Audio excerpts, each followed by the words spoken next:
Rajab secara bahasa berarti sesuatu yang diagungkan, bermakna ta'zim, karena pada masa itu orang-orang jahiliyah pun, khususnya suku Mudhar yang menjaga keagungan di bulan Rajab ini, menjadikan penghormatan terhadap bulan ini begitu istimewa karena memang mengetahui turunan-turunan sejarah kemuliaan dari bulan ini yang termasuk dalam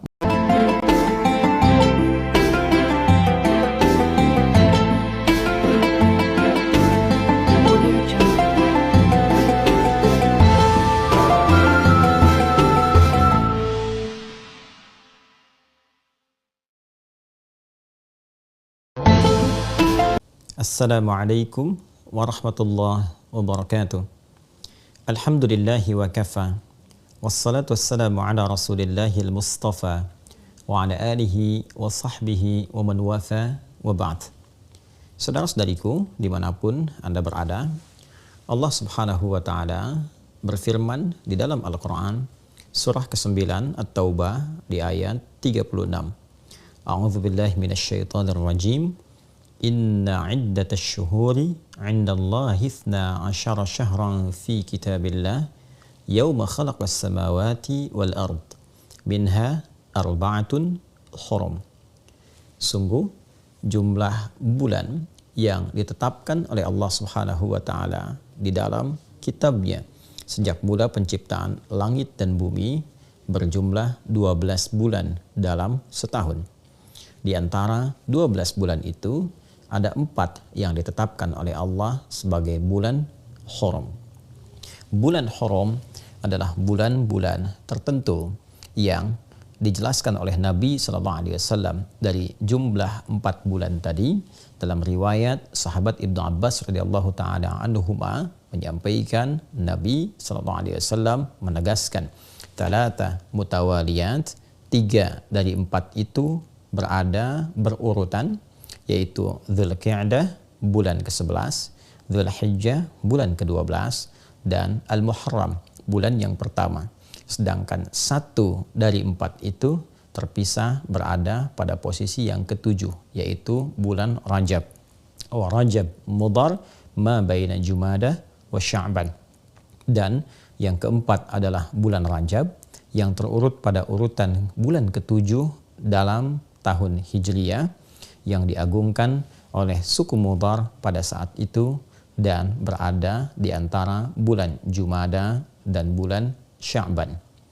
Saudara-saudariku, Rajab secara bahasa berarti sesuatu yang diagungkan, bermakna ta'zim, karena pada masa itu orang-orang jahiliyah pun, khususnya suku Mudhar yang menjaga keagungan di bulan Rajab ini, menjadikan penghormatan terhadap bulan ini begitu istimewa karena memang mengetahui turunan-turunan sejarah kemuliaan dari bulan ini yang termasuk dalam 4 bulan mulia ditegaskan dalam Al-Quran dengan nama Hurum.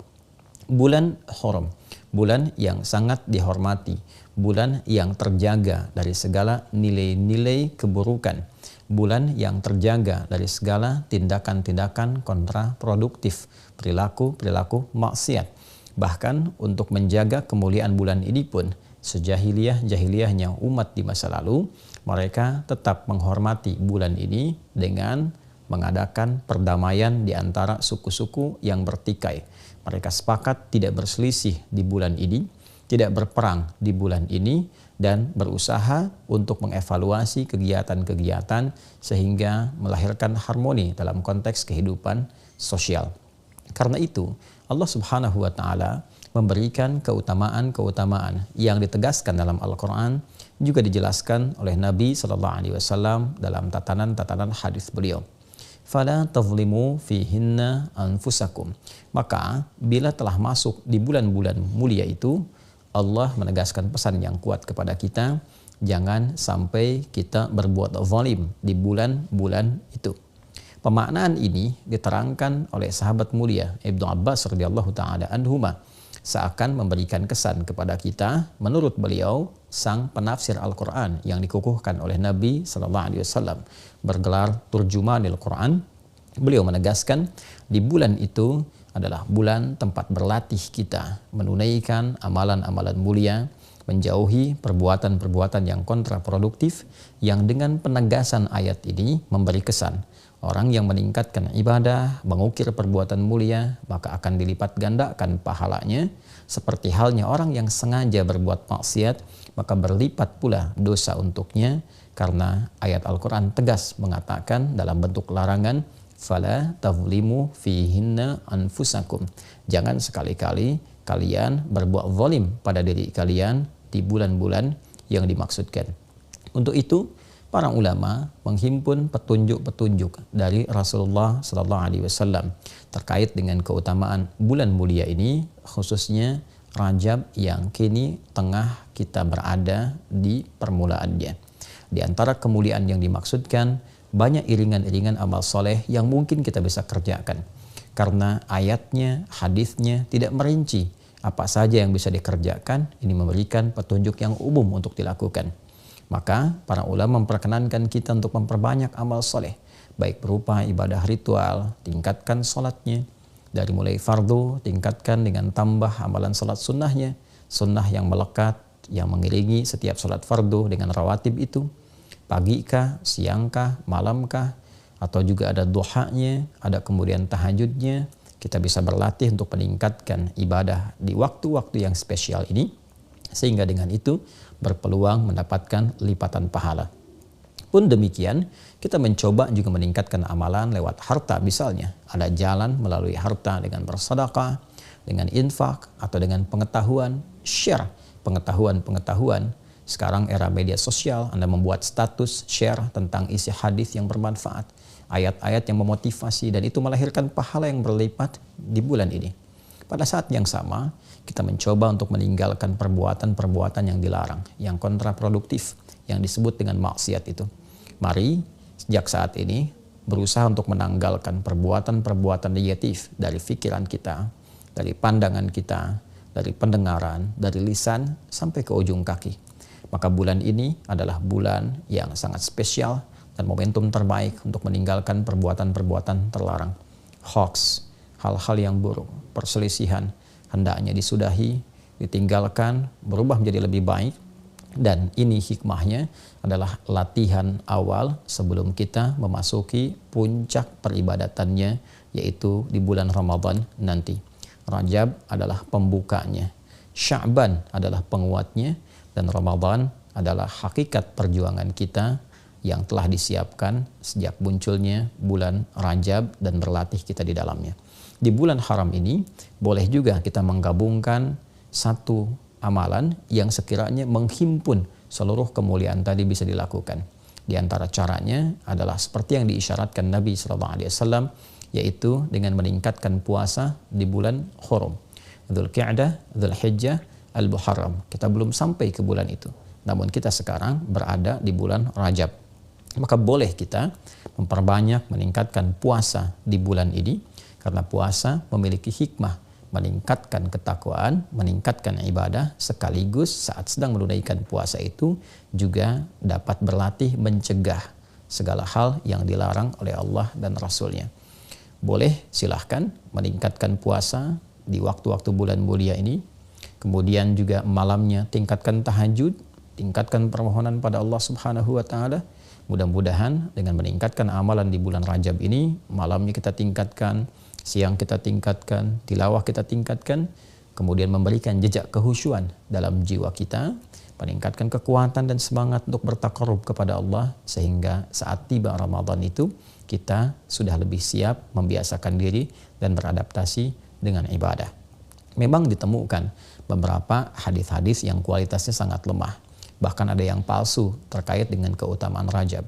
Tapi bukan berarti amalan-amalan yang bisa kita kerjakan itu terlarang sepanjang ada hadis-hadis yang sahihnya, sepanjang ada ayat-ayat yang memang mendorong kita untuk beramal. Karena itu bukan berarti karena ada hadis-hadis yang bermasalah malamnya kita tidak sholat. Silahkan bangkit, tunaikan tahajud, malam ini istimewa, Rajab dilipat gandakan pahala. Silahkan siangnya puasa karena ada hadis-hadis terkait dengan keutamaan puasa di bulan Hurum. Anda silahkan tingkatkan Seninnya, Selasanya, atau Senin Kamisnya, atau puasa Daudnya, atau bahkan Senin puasa. Selasa puasa, Rabu puasa, Kamis puasa, Jumat istirahat, boleh. Tidak ada masalah. Niatkan puasa di bulan Haram, spesifiknya untuk di bulan Rajab, dan mudah-mudahan Allah Subhanahu wa taala memberikan segala janji yang telah ditegaskan dan menjauhkan kita dari segala perbuatan maksiat. Saudara-saudariku, di bulan ini pula ada keutamaan-keutamaan yang tercatat di dalam sejarah dan menginspirasi kita semua untuk belajar. Di antara sekian banyak momentum yang terjadi, yang paling populer dalam satu riwayat, sekalipun ada perbedaan-perbedaan riwayat yang paling populer di bulan ini terjadi peristiwa Isra dan Mi'raj. Di bulan ini pula terdapat kemenangan Nabi SAW dalam perang Tabuk. Di bulan ini pula dibebaskan Masjidil Aqsa di bawah pimpinan Salahuddin Al-Ayyubi. Dan banyak momentum-momentum lain yang memberikan kesan kepada kita bahwa Rajab adalah bulan untuk berlatih, bulan untuk mendapatkan kemenangan yang hakiki, dan yang lebih penting lagi sebagai bulan pengantar pada kehusyuan dan kesiapan menerima anugerah terbesar dari Allah Subhanahu wa taala yang akan dibuka kelak pada gerbang pintu Ramadan.